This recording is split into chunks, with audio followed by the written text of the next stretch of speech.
Polícia Trânsito Município Dili prende motorizada Ruanolo Rússia Adeptus Argentina, onde contribui para o cofre Estado.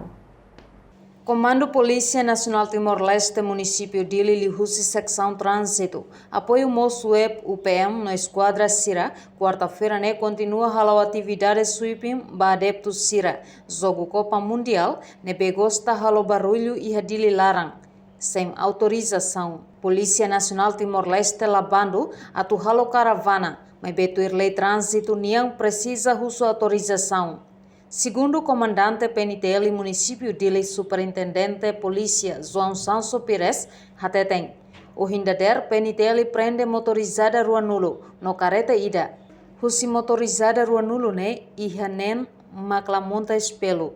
Tolu la iha sapa, kanu racing sanulu, inclui la usa capacete rua. Semana kotuk trânsito positeno kata sedit makarak lawat nela tem que tuir lei trânsito.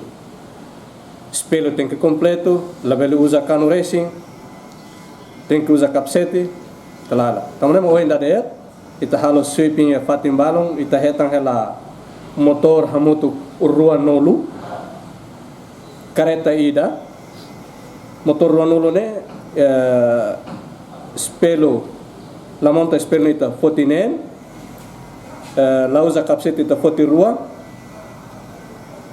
La usa sapa ita tolu, usa cano racing sanolo. Ita foto outro para processar trânsito tem que processar tuir lei na mesma kita yala. E careta na mesma coin careta ida ne, careta tamba salazalor ne ita foto yala.